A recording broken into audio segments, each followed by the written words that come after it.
السلام عليكم ورحمة الله وبركاته. أهلا بكم في فيديو جديد على قناة يوميات مسلمة. اللهم بك أصبحنا وبك أمسينا وبك نحيا وبك نموت وإليك النشور. اللهم صل وسلم وبارك على سيدنا محمد. وصباح الفل والورد وكل حاجة حلوة على عيونكم. بصوا بقى، أنا في التوقيت ده كان يا دوبك يعني بعد صلاة الفجر كده، وداخلة بقى عشان هشوف كده حضر اللانش بوكس وكده. وبقيت بجري، يعني بقيت الوقت ابتدى يسرقني. تملي لما بصحى احضر لانش بوكس براحتي. لما عمر اسم الله بيبقى نايم، ببقى يعني ببقى براحتي بقى. كنت هصور معاكم اصلا، بس هو صحي وكان يعني مقريف وكده، فيا دوبك بس طلعت الحاجه من الغساله وحطيتها وقلت انزله، وبعدين بقى ايه نبقى براحتنا بقى. بصوا، الحوامل على طول بتسألوني عليها، بتغسليها ازاي او ازاي بتحافظ على نظافتها. بصراحة ممكن مرة في الاسبوع احطها في الغسالة، فبتفرق معايا قوي في تنظيفها يعني. فحابة بقى وانا بعمل معاكم الفطار كده اشكركم جدا جدا بجد، اتبسطت قوي والله بجد. كان يعني يومي حلو قوي امبارح بسببكم. ربنا يسعدكم يا رب ويفرح قلبكم بكل اللي بتتمنوه. البث المباشر اللي عملناه سوا امبارح على قناتي التانية بتاعت فيما حسين بيوتي. بجد والله عارفين، يعني حسيت اكني كنت قاعدة مع صحابي كده في قعدة حلوة او في مكالمة مع حد غالي عليا. بجد والله يعني ربنا يسعدكم حقيقي. والناس اللي زعلت ان انا منوهتش قبلها، انا قلت والله على المنتدى، بس يعني بصراحة قبلها بدقايق، لان انا فعلا ما ببقاش ضامنة ظروفي اطلاقا.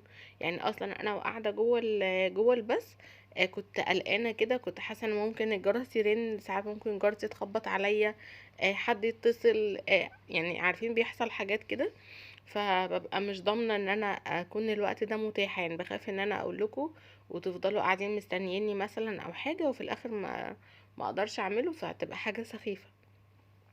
فبكتب قبلها على طول، وبعدين بقى يعني ان شاء الله احاول اشيره يعني على المنتدى، عشان اللي ما شافوش يشوفوا. وان شاء الله باذن الله هنكررها كتير بقى.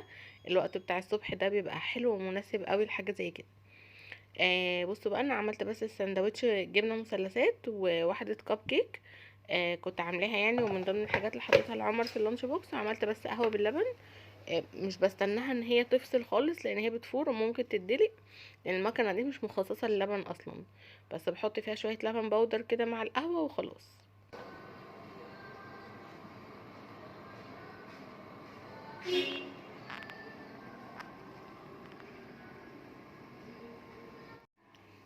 وبعدين قلت بقى افطر في البلكونه بصراحه، واقعد كده في الجو بتاع الصبح كده، يعني اشم الهواء بتاع الصبح ده، بيبقى الجو حلو جدا. وبعدين انا قاعده بفطر بقى، حد في العماره يعني قال حطوا يعني مشمع الغسيل عشان كان هينشروا حاجات بتنقط. فالمهم انا قاعده بشرب القهوه، نقط الميه نازله على المشمع، حسيت بقى بمطره جامده قوي، وحسيت ان انا اشتقت قوي لجو الشتا ده اللي احنا داخلين عليه. وطولت قوي، قعدت ارد على رسائل على الانستجرام، وعملت حاجات وشغل كتير كان ورايا يعني على الموبايل. لحد ما الشمس طلعت كده زي ما انتم شايفين. كانت الساعه تقريبا دلوقتي خلاص، يعني كانت الساعه 12 تخيلوا.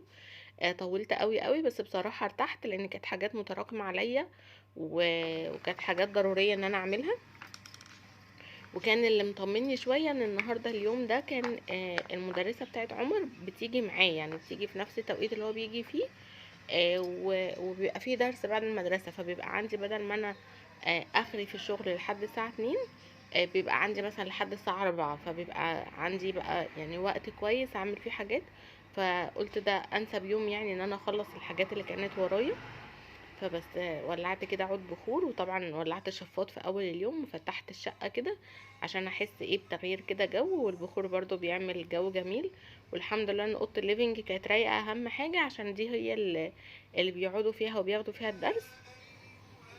والنهارده بقى عايزه اتكلم معاكم في حاجات كتيره قوي بصراحه، حاجات كلها مهمه، حاجات عن حاجات في التربيه يعني بصراحه. يعني بصوا، مزنوقه كده في زوري ومحتاجه اقولها ضروري. وشويه حاجات برضو عن ترتيب البيت، وهنعمل بقى مسقعه بالبشاميل. يعني يوم بصوا ان شاء الله باذن الله هيكون مثمر ومفيد جدا. شغلت القران كده وبعود البخور، وبعدين قلت يلا بقى. كانت اوضه عمر يعني الشقه كلها كانت رايقه، بس اوضه عمر كان بيلعب فيها، انا كنت تعبانه شويه. ف... فمش عارفه العب معاه او حاجه، فسيبته ايه، قلت يعمل اللي يعمله. بس عشان ما يزهقش، لان انا فعلا مش قادره اعمل معاه حاجه. والاوضه حرفيا يعني ما كانش فيه حاجه في مكانها. دخلت كده وسميت الله، وفتحت الشباك اللي هو على البلكونه ده، وفتحت برضو الشباك الكبير، وشلت الملايه، وقلت يلا بقى ايه، ابتدي بقى اشتغل فيها حاجه حاجه. بصوا بقى طريقه التنظيف اللي انا هنضف بيها الاوضه دي، يعني زي ما تقولوا ايه، تنظيف الطوارئ او تنظيف لما اكون مستعجله، او مش الطريقه الطبيعيه اللي انا بنضف بيها على طول. انا لما باجي انضف اول حاجه بعملها ان انا بروق الاوضه كلها، في العاب ترجع اماكنها، في مثلا مناديل او حاجه ارميها في الباسكت، في معرفش ازايز ترجع مكانها، وبعدين ابتدي اروق بقى، او ابتدي انضف بمعنى اصح. لكن المرة دي بصراحة قلت انا ما فيش الوقت، وبرضو يعني ما عنديش مساحة من الوقت قوي ان انا اعمل كده. فقلت انا هنضف جزء جزء، يعني السرير مبهدل وعليه كراكيب والملاية بتاعته عايز تتغير، فانضف السرير وخلصه، الكومودينو عليه حاجات وهكذا. فابتديت فعلا، السرير كان عليه حاجات كتير قوي، رجعت كل حاجة مكانها من على السرير بس، ورحت شايلة الملاية ومنفضاه، وابتديت بقى افرش بقى ملاية جديدة، وافرش مفرش جديد، واغير الملايات، عشان ده طبعا يعني بيعمل راحة نفسية جدا. وخصوصا طبعا الولاد على فكرة في المواسم، لو ولادك من النوع اللي بيجي لهم حساسية في عينيهم في الانتقال بين الفصول، فتكوني حريصة اكتر حاجة على ان هم على طول يتنشفوا في فوط تكون خاصة بيهم وتكون نظيفة. وبرده كيس المخدة بالذات يتغير باستمرار.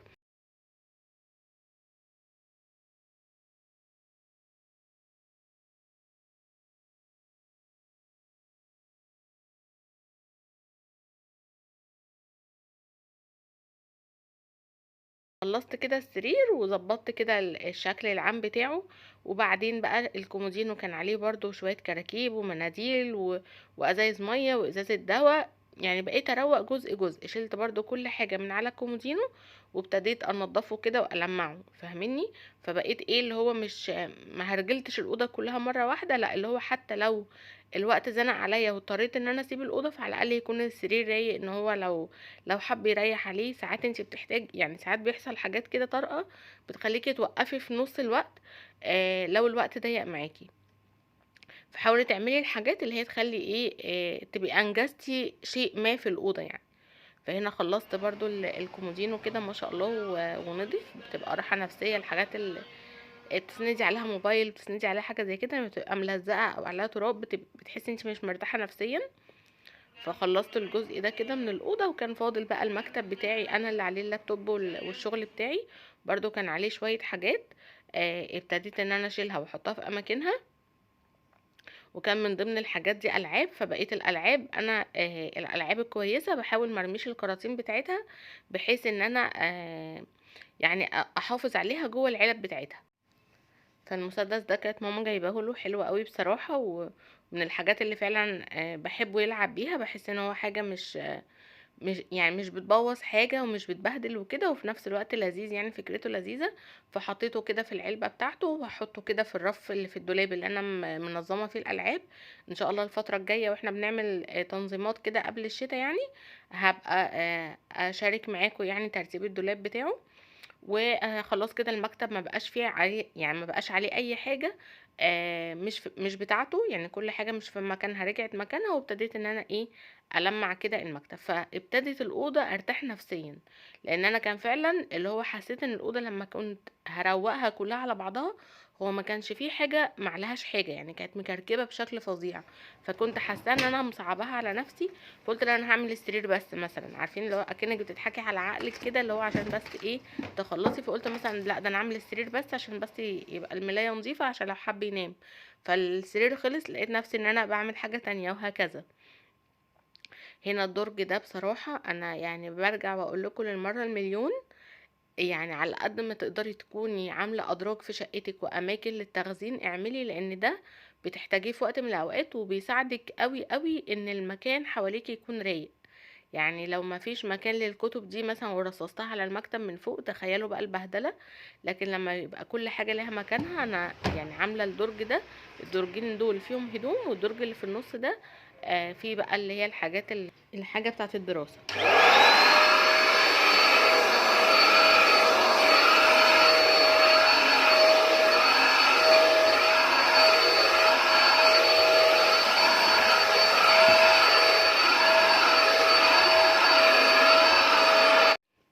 وكده بقى نفسي اتفتحت ان انا اعمل خلاص بقى كل حته في الاوضه بقت نظيفه، فاضل الارضيه بس، فنفسي اتفتحت بقى ان انا اعملها. عملتها بالمكنسه دي خفيفه على ايدي كده بصراحه. هي اسمها سيمبو، هي ماركتها تركي اسمها سيمبو. كنت جايباها من سنين كتير قوي من المرشدي اللي في اكتوبر، كان سعرها 500 جنيه. معرفش بقى دلوقتي اصلا هل البراند ده موجود، بس انا يعني اعرف ان في انواع كتير من المكانس العموديه دي موجوده دلوقتي، سوكاني ومش عارفه كذا حاجه تاني، بس ما اعرفش مدى جودتهم ايه بصراحه. هي دي معقوله، قوه الشفط بتاعتها مش قويه قوي، بس بتنجزني في الحاجات اللي هي ايه سريعه، يعني ما بتعرفش تمسك فتل مثلا وحاجات ماسكه جامد في السجاد، لكن اللي هو ذرات التراب الرفيعه الحاجات دي بتظبطها. والمكتب ده كان كده كنت رافعاه عشان اعرف اكنس الارض، رجعته تاني. بصوا بقى، وسبت الاوضه تتهوى، رشيت فيها معطر بس كده عشان يعني اغير الجو اللي فيها، وسبتها كده تتهوى.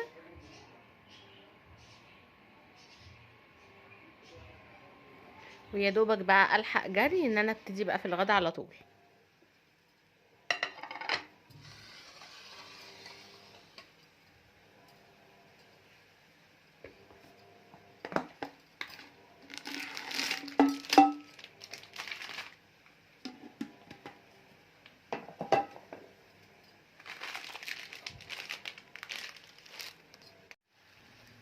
فالنهارده ان شاء الله هعمل كده مكرونه بالصلصه، مكرونه سباكيتي بالصلصه، وكمان مسقعه باللحمه المفرومه وبالبشاميل يعني.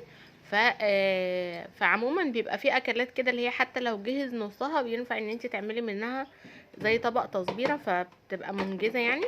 فقلت يلا بقى بسرعه، اول حاجه اعملها ان انا اسلق المكرونه. بصوا ده الخضار اللي احنا شلناه مع بعض المره اللي فاتت، هي دي الميه اللي بتبقى على الغطا اللي بقول لكم بحاول انشفها اول باول عشان الخضار يفضل يعني فترة اطول طازة وحلو.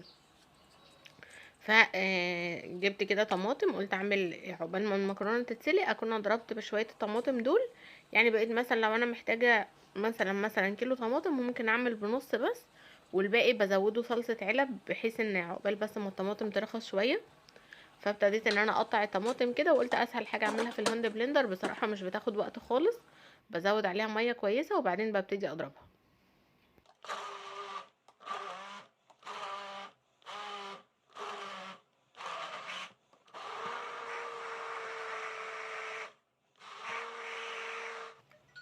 وبعدين قلت احط بقى حلتين على النار، حله لصلصه المكرونه.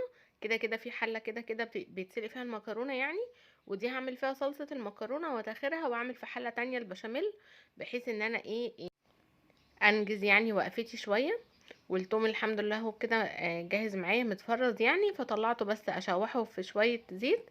وبعدين ابتدي ان انا بحب المكرونه صلصه المكرونه او صلصه الفته، يعني اي صلصه هعملها بالثوم بحب قوي ان انا اطشها بالخل الاول قبل ما احط عليها طماطم، بيديها كده ريحه حلوه وطعم مختلف، وبيبقى فيها سنه مزازه كده بتبقى مقبوله يعني. مش بحط كميه كبيره، هي حاجه بسيطه خالص، تاخد بس غلوه كده مع الخل، وبعدين انزل عليها بقى بالطماطم على طول. وبالنسبه للبشاميل اللي انا هعمله للمسقعه بالبشاميل، انا مش هعمل بايركس كبير، انا هعمل بايركس الوسط، فهحتاج له بس نص كيلو لبن. هنا حطيت بقى الطماطم وبعدين ضفت عليها صلصه الطماطم، ومش بحط توابل كتير، هي ملح وفلفل اسمر وممكن شويه ورق لورا، ولو حبيتي 7 بهارات برضو بتدي صلصه المكرونه طعم وريحه حلوه قوي. فساعات ببقى يعني عايزاها نكهتها بتبقى بسيطة، وساعات لما بحب ان هي تكون النكهة بتاعتها قوية بروح حاطه لها ايه 7 بهارات. ما شاء الله بتخلي طعمها جميل خالص. والبتنجان بتاع المسقعة مش هعمله في الاير فراير زي المرة اللي فاتت، هعمله في مقلي في الزيت عادي، عشان انا محتاجة كمية كبيرة، وعشان اللي عندي كمان في التلاجة ما يتبلش، فقلت اقليه كله مع بعضه. فالاير فراير مش هتنجزني خالص بصراحة. المكرونة كانت اتسلقت وحطيتها كده تتصفى، وهنا برضو الطماطم كده سايباها تتسبك، وهبتدي اعمل بقى في ايه في البشاميل بتاع المسقعه. المهم ان انا كنت عايزه اكلمكم بقى في موضوع يعني محتاجه اتكلم فيه جدا. هو عموما المسقعه مني هعملها بنص كيلو لبن، فهحط بس معلقتين يعني مقدار كده معلقتين سمنه، عليهم معلقتين دقيق، عليهم كيلو نص كيلو اللبن. تمام كده نص كيلو لبن بس، هديهم تقليبه وانزل عليهم باللبن وافضل اقلب لحد ما القوام بتاعها يتقل ايه يعني، يتقل بسيط. طيب بالنسبة بقى لموضوع التربية الإيجابية الفترة اللي فاتت، أو فيديوهات التربية بشكل عام. بصوا، طبعا كل حد عنده علم، طبعا دي حاجة على راسنا من فوق، ويعني أكيد محدش يقدر يقلل من قيمة أي حد بيعمل محتوى تعليمي وبيقول فيه معلومات. بس أنا الحاجات بتاعة التعاملات بشكل عام، ما بحبش ان انا احطها في قوالب، يعني ما بحبش ان انا اخدها قاعدة، او ان هي تبقى حاجة زيها زي الحاجات اللي هي العلمية قوي. فاهميني؟ بتبقى حاجات محتاجة مشاعر وكده، فتحس ان هي كل موقف المفروض نتعامل فيه بموقفه. بيبقى في قواعد عامة، بس يبقى في موقف بموقفه، ان انا اعرف. يعني على سبيل المثال، واحدة صاحبتي كانت بتكلمني وبتقولي ان هي بتدي ولادها حضن مرتين في اليوم. فقلت لها نعم، في ايه؟ ايه يعني ايه ده؟ قالت لي بديهم حضن مرتين في اليوم. قلت لها يعني ايه؟ يعني هي برشامه قبل الاكل وبعد الاكل؟ في حاجه اسمها كده؟ قالت لي هو الدكتور اللي قال كده. ففي دكاتره يعني ممكن تقول ايه، اقل حاجه الطفل يتحضن مرتين في اليوم. فتخيلي انت تبقي قاعده كده في امان الله، وابنك قاعد في امان الله، تعالى يا حبيبي عشان تاخد الحضن بتاع النهارده. يعني مش منطق، يعني اكيد ما فيش كده. ففي امهات بتاخد المواضيع حفظ مش فاهم، يعني اللي هو يعني بتتابع دكاترة التربية او الحاجات اللي علاقة بالتعاملات، وبتنفذها بشكل اكنه يعني خطوات علمية. لا، ممكن في يوم من الايام يكون مثلا تحضري ابنك 7 احضان، بيبقى الموقف مستدعي كده. مثلا بنتك مثلا تعبانه، نفسيتها تعبانه، فانتي كل شويه تقولها طب مالك يا روحي، معرفش ايه، تاخديها في حضنك تطبطبي عليها. مثلا عملت موقف لذيذ كده وضحكك، تجيبيها وتحضنيها كده وتقعدي تزغزغيها وتقولها يا زقروده ومعرفش ايه كده. يعني فاهماني؟ اللي هو بيبقى لا، انت غرقي العيال عاطفه على قد ما تقدري، بس من غير ما الحاجات تتحط في قوالب بالشكل ده. انا بقول لكم ليه على غراء العيال عاطفه، لان الامهات الايام دي، يعني سوري يعني في الكلمه، حاساها خيخه شويه. اللي هو يعني مواضيع التربيه الايجابيه، اللي هو راعي نفسيه الطفل وراعي معرفش ايه، متاخد بشكل غلط خالص، لدرجه ان انا حاسه ان الجيل اللي طالع ده، يعني اسفه في الكلمه، جيل مش متربي حرفيا. يعني اللي هو في افراط. انا ما بحبش كده، يعني ما بحبش ولا افراط ولا تفريط، ولا القسوه المفرطه، ولا ان الدلع المفرط. انا بحب ان انا حسب الموقف ده مستدعي ان انا اقف جنب ابني او بنتي، واديه احتواء واديه حنيه، اقف جنبه. حاسه ان هو بيستهبل وبيستعبط وان هو كده بيسوق فيها، فلا، يبقى فيه حزم ويبقى فيه وقفه ويبقى فيه ان انا مفيش اي مشكله لما اشد عليه يعني واكون شديده معاه. لكن انا افضل اطبطب واحايل وراعي نفسيته وراعي شعورها. يعني انا في امهات كتير قوي بعتالي البنات الايام دي فتره المراهقه، يعني كميه بنات بتكلم ولاد وتقول لمامتها مش هعمل كده تاني وترجع تاني. طب اسال الام الاقي طريقه دلع مبالغ فيها. يعني في حاجات ما ينفعش، انت ممكن بالدلع الاوفر ده تضيعي ولادك. فاللي هو اللي انا اقصده ان احنا في التعامل بشكل عام، اسمعي كتير. مش هقولك ما تسمعيش دكاترة التربية، طبعا نسمعهم، لكن عدي الكلام على مخك، وحطي نفسك في الموقف، ووزني الكلام اللي بيتقال بين. يعني على سبيل المثال، برضو مرة واحدة صاحبتي، برضو انا شردت صحابي النهاردة. مرة واحدة صاحبتي بتقولي ان هي ابنها، هي سمعت دكتور ان انا لازم اوعي الولد ان ما ينفعش حد يعني يجي جنب حاجتك، يعني يجي جنب جسمك او يتحرش بيك، واعضائك التناسليه دي محدش يلمسها بيبي صغير، ولد لسه مثلا في اولى ابتدائي او في حضانه. فليه اقول له الكلام ده اصلا؟ فالمهم ان هي قعدت تعمل زي ما الدكتوره قالت، وخلي بالك وايه، وعملت بلبله في دماغ الواد.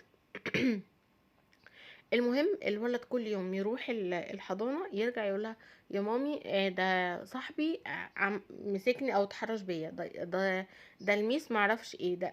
فليه حست ان الموضوع ايه ده؟ لا، يعني ده هو كده، يعني مش طبيعي. الناس دي كلها فجأة بقت متحرشة، يعني مش طبيعي. فالمهم ان هي راحت للميس بتاعته، راحت قالت لها انا عايزه افاجئك للاسف ان هو اللي بيعمل كده في الولاد. قالت لها من امتى؟ قالت لها يجي من اسبوعين مثلا، ما كانش كده الاول وفجأة بقى يعمل. يعني تخيلوا ان الكلام لما يتقال في سياق من غير ما ان انا افهم اللي قصادي يتصرف ازاي، او ان الام تاخد الكلام حفظ مش فاهمه وتطبقه، شوفوا حجم الضرر اللي هيترتب عليه قد ايه. فأي كلام بنسمعه عموما طالما حاجة بعيدة عن كلام ربنا سبحانه وتعالى وبعيدة عن كلام النبي صلى الله عليه وسلم، لازم تعديه على مخك وما تطبقيهوش غير لو انت حسيتي ان هو كلام منطقي او كلام ينفع او كلام مناسب. يعني لو لقيت ان انا ابني فعلا مثلا اتعرض لحاجة زي كده، فابتدي اوعيه، لكن مش في المطلق ان انا سمعت حاجة اروح مطبقاها، لان الناس دي لازم تعمل فيديو كل يوم لان ده محتواها وده شغلها. فهي بما انها كل يوم هتنزل افكار في التربية، فمش كل اللي هتنزله اروح انا مطبقاه بحذافير، ولا لما احتاجه اطبقه. وبرضو موضوع ان الولاد اخاف عليهم، ويعني مثلا قصة ان يعني كان لسه شايفة واحد عامل فيديو طويل عريض ان لا مش هدخل ابني مدارس ومعرفش ايه. طب عشان ما يعني ما يتعرضش لازمات نفسية او كده. طب وبعدين؟ ما هو يعني هو هيفضل طول عمره انت حابسه في مكان ومش هيحتك بالناس؟ ما اكيد طبعا لا. يعني هو النبي صلى الله عليه وسلم حتى قال اللي هو يعني الاحسن ان احنا نتعامل مع الناس ونتحمل اذاهم. المؤمن اللي بيتعامل مع الناس وبيتحمل اذاهم احسن من المؤمن اللي مش بيتعامل مع الناس ومش بيتحمل اذاهم. يعني موضوع التعايش وان احنا نعرف نتعايش مع الناس ونعرف نتعامل، ده اساسي. طبعا لازم أأمن لابني مدرسة كويسة، اكون متابعة معاه، اروح للمدرسة لو حسيت ان حد ان هو تعرض للاذى او حد ابتدى يضايقه، ابقى في ظهره وابقى سنداه واعلمه يتعامل ازاي. لكن ما ينفعش ان انا يعني كانت لسه اختي بتكلمني عن قصة الامام الشافعي. حرفيا الامهات بتاعت الجيل بتاعنا ده فعلا يعني زي ما بقولكوا كده خيخة، اللي هو يعني لا شوفي الامام الشافعي كانت بتعمل ايه. يعني الامام الشافعي كان يتيم، وكان هي معهاش فلوس ان هي تعلمه تعليم كويس، فكانت بتوديه عند الشيخ او عند الكتاب وبتقول له اتعلم. فبيجي مش متعلم حاجه، فبتقول له انت يعني ما قال لها هو كان الشيخ بيعلم اكتر. بصوا هنا بقى معلش نرجع للمسقعه. بعد ما عملت البشاميل وحطيته كله، سبت كده قيمه معلقه بشاميل وابتديت ان انا اكسر عليها بيضايه وملح وفلفل اسمر. بصوا الحله معلش. وبعدين ابتديت اقلبهم على بعض عشان ده اللي هيحمر لي الوش يعني. وهرش عليها رشة بقسماط وادخلها بقى الفرن، اشغلها من فوق ومن تحت تمام لحد ما تحمر بيبقى طعمها حلو قوي. فالمهم قال لها ان الشيخ بيدي ولاد الاغنياء بيهتم بيهم جدا وبيعلمهم كويس، لكن انا مش بيركز معايا خالص. فيعني واحده بقى من الزمن بتاعنا، لا انا مش هعرض ابني لحاجه زي كده ونفسيته ومعرفش ايه. لا هي قالت له نقي بقى اكتر ولد غني واكتر ولد هو بيشرح له واقعد جنبه اسمع. بصوا يعني بصوا بتقوي الولد ازاي اللي هو ما تبقاش اي حاجه تهزك كده، يعني خليك قوي. ف فسبحان الله انا كانت معايا قريب ام فلسطينيه يعني طبعا يعني مش قادره اوصف لكم. هي كانت جايه هنا القاهره كده حاجه استثنائيه يعني ورجعت تاني لان هي موجوده جنب المسجد الاقصى. فكلامها وهي بتقول لي انا بقول لولادي لما يجوا البعدة دول لما يجوا يضايقوك ولا حاجه، اوعى تخاف ولا اوعى تدور وشك، اقف خلي وشك في وشه كده، هو اللي يخاف انت ما تخافش. فحسيت ان هي فعلا ام من الامهات بتوع زمان اللي هم الامهات الجدعه دي. ف فهي ام الامام الشافعي راحت قالت له كده اقعد وتعلم. ففي يوم الشيخ غاب، بقى مين اللي بيدرس للطلبه دي؟ الامام الشافعي، كان هو اشطر واحد في كل الموجودين. فاللي اقصده ان ما ينفعش نملس على العيال قوي كده. يعني ماشي نراعي المشاعر طبعا طبعا. اكره ما عليا واكره حاجه ممكن تبوظ الدنيا لأسوأ اوحش حاجه في الحياه. لا انا غرق العيل حنيه جامد واحتويه وابقى جنبه وابقى في ظهره. بس في وقت ما احتاج ان الطفل ده يكون راجل كده وجدع ويكون حد يعني يعتمد عليه، ما طلعش جيل سوري يعني طري كده ويعني ويتهز من اي حاجه، ما مش هينفع. ده احنا بالعكس احنا محتاجين المسلمين يكونوا اقوياء والمؤمن القوي احب الى الله من المؤمن الضعيف. فانت لازم تغذي في ولادك حاجه زي كده.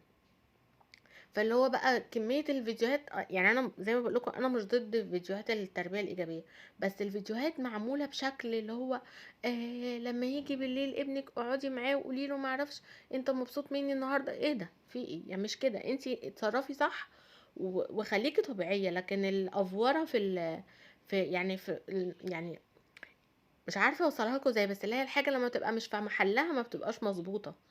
لكن ابني لا قدر الله تعبان، لا ده انا احطه جوه عينيا واخلي بالي منه. مثلا متضايق من حاجه افهمه ان انا في ظهره ومحدش يقدر يجي جنبك، وماما معاك وبابا معاك وانت برضو خليك قوي فاهمني. فبس ان انا الاول برضو اكون كأم موفرة الاحتياجات الاساسية للطفل، يعني سواء الاحتياجات الفسيولوجية اللي هو اكل وشرب. ما سيبش مثلا عيل قاعد بلبس خفيف والجو برد فيتكتك مني وابقى يعني مرة برضو واحدة صاحبتي كنت بكلمها وبنتها درسها وجعها جدا، فهي جايه لها وهي معايا في المكالمه، فبتقول لها ضرسي مش قادره وبموت منه وتعيط، تقول لها مش مشكله خشي ذاكري. قلت لها هتذاكر ازاي؟ القلم يعني مش قادره تستحمله، هتذاكر ازاي؟ شوفيه هديها مسكن وظبط لها نفسها، ولو وديها للدكتور، وبعد ما تهدى تقعد تذاكر. فاللي هو ايه يعني، نتعامل كده اللي هو امني الاحتياجات الاساسيه للطفل. الحاجات اللي هو يعني يكون ما ينفعش عيل يبقى جعان وانتي تقولي له لا اقعد ذاكر او انزل اعملي المشوار ده، لا يعني انا يعني اوفر له الاحتياجات بتاعته، وبعدين ابتدي ايه احمله بقى المهام واحمله المسؤوليات، ويكون قد حاجه زي كده. لازم اكون موفره له الاحتياجات زي ما بقولك، ما يكونش تعبان، ما يكونش جعان، ما يكونش مش عارف ينام كويس، ما يكونش ان انا مش بديله حنيه وعاطفه واحتواء واحضان واهتمام في موضعها، يعني مش بالطريقه اللي هي بتاعت حضنين قبل الاكل وحضنين بعد الاكل دي، لا اللي هو يعني بالعقل، فاهمني. وبعدها ابتدي بقى ان انا ايه، لا يعني اخليني قويه كده وما بقاش ايه مهزوزه، وما بقاش خايفه ان انا اكون بقى الام الوحشه، الام اللي هتسيب ذكريات سيئه في مخ ابنها والكلام ده، يعني اتعامل باعتدال. بصوا بقى المسقعه بقى مش قادره اوصف لكم، تحفه تحفه بجد، جميله قوي قوي، طعمها ما شاء الله جميل، جربوها كده ان شاء الله تعجبكم. وعملت جنبيها كده طبق المكرونه، وعملت كريم كراميل زي ما انتوا شفتوا. هو على الكيس بيتفضى في نص كيلو لبن، وبتقلبيه على البارد، وبعدين بترفعيه على النار، مجرد ما يغلي هتحطيه في الكاسات وخلاص كده. وقطعت جواه موز عشان يعني ازود القيمه بتاعته. وبصراحه كنت يعني هطلع من المطبخ وبعدين على بالليل اخش اعمل حاجه حلوه، قلت لا خليني بقى بالمره عشان ايه، يعني ابقى كده خلاص عملت مهمتي كامله. فال البقسماط اللي فوق بقى المسقعه ده اللي على الوش بتاع المسقعه، مش قادره اوصف لكم، بيخلي الوش كريسبي وطعمه مقرمش كده وبجد بيوديها في حته تانية. جربوها تعجبكم قوي ان شاء الله. فطريقتها سهله ومغذيه، وكمان بحس ان هي موفره، يعني عايزه تغمسيها باللقمه غمسيها، عايزه تعملي جنبها مكرونه زي ما انا عملت كده، او رز ابيض اللي يعجبك. بس هي فعلا كان طعمها ما شاء الله حلو قوي ولو ولادك يعني مش بياكلوا البتنجان، رققي الرقات بتاعته وخليه كده دايب معاكي، هيحبوه ياكلوه بألف هنا وشفا.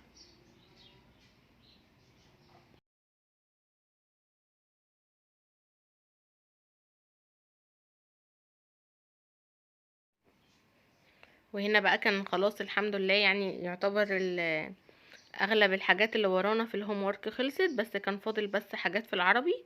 فكنت عايزه اسالكم على حاجه بقى، يعني بما انكم انتوا من زمان في الموضوع ربنا يبارك في اولادكم ويحفظهم يا رب. هو ايه اللي حصل، يعني ايه اللي حصل في موضوع ان العربي ما بقاش الف ب ت س؟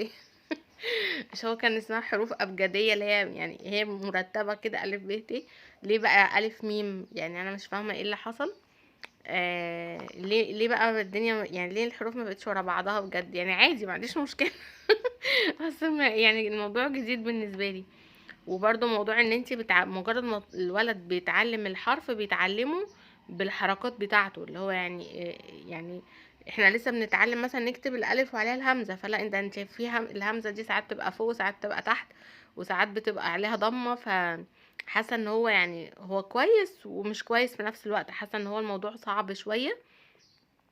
يعني اعتقد يعني زمان كنا بنتمكن من كتابة الحرف الاول، وبعد ما خلاص بنعرف الحرف بيتكتب ازاي واسمه ايه وكده، بنبتدي بعدها بقى ناخد الحركات بقى، الفتحة والضمة والكسرة وكده.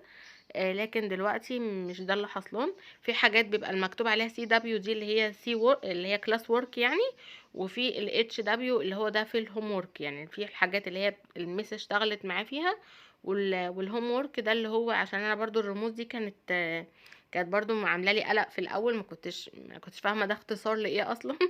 الهوم ورك طبعا عارفينه من زمان، بس كان في حاجات كتير زي الديكتيشن مثلا لاملا انه يكتب لي DIC، فانا ما في ايه يا جماعه. احنا جداد برضو، راعونا في الموضوع. فربنا يحفظهم يا رب، وينجح لكم اولادكم جميعا، وتشوفوهم يا رب في احسن حال ان شاء الله. وكنت عايزه اقول لكم بقى على حاجه، بصراحه انا عارفه ان اغلبكم ممكن يكون عارفها واغلبكم لسه ما يعرفهاش، بس عارفه ان انتوا هتتبسطوا جدا. زمان كان يعني ليا واحده صاحبتي على اليوتيوب اسمها نسمه، كان عندها قناه اسمها غيري حياتك مع نسمه الجنه. بصوا انا مش قادره اوصف لكم، لما هي سابت القناه انا يعني حصل لي حاله نفسيه مش حلوه خالص، لان هي كان يعتبر الصاحبه الوحيده ليا على اليوتيوب اصلا. والحد اللي هو فعلا يعني، عارفه لما يبقى معاكي حد في نفس المجال اللي انت مرتاحه معاه وبتعرفي تفضفضي معاه وبتتكلمي معاه، فاللي هي كان بصراحه كانت فارقه معايا قوي. فلما رجعت مش قادره اوصف لكم انا فرحت ازاي. انا كان نفسي اكلمكم عنها من اول ما رجعت، بس يعني الحمد لله ان هي دلوقتي يعني كان لسه القناه في اولها، فقلت عشان لو حد مش عارفها ودخل على القناه كده لسه مش هيلاقي فيديوهات. لكن دلوقتي هي ما شاء الله نزلت كميه فيديوهات حلوه، وما شاء الله اللهم بارك، يعني قناتها فعلا فعلا روعه وهتستفيدوا منها جدا. وكمان عندها قناة تانية اسمها رحلة أمومة، هحط لكم اللينك بتاعها برضو في أول تعليق. القناتين أحلى من بعض، وإن شاء الله هبقى أكلمكم عنهم باستفاضة برضو في مرة تانية في فيديو تاني. بس يعني بجد لو شفتوهم أنا متأكدة إن هم هيعجبوكم، لأن يعني زي ما بقول لكم كده هو نفس الدماغ ونفس طريقة التفكير، فإن شاء الله بإذن الله هتعجبكم جدا. وهنا بقى كنت دخلت بصراحة قلت اشغل على غسالة الاطباق، وبرده ما كنتش غسلت اللانش بوكس، فغسلته هو الفلاسك وسايباهم يتصفوا عشان الصبح ان شاء الله يبقى ايه جاهزين قدامي كده. مش بحب احطهم في الغسالة قوي عشان البلاستيك بتاعهم يعني ما يبص. وبس كده يا رب بقى يكون الفيديو النهارده عجبكم وكنتوا اتشجعتوا معايا، واشوفكم في فيديو جديد ان شاء الله. والسلام عليكم ورحمة الله وبركاته.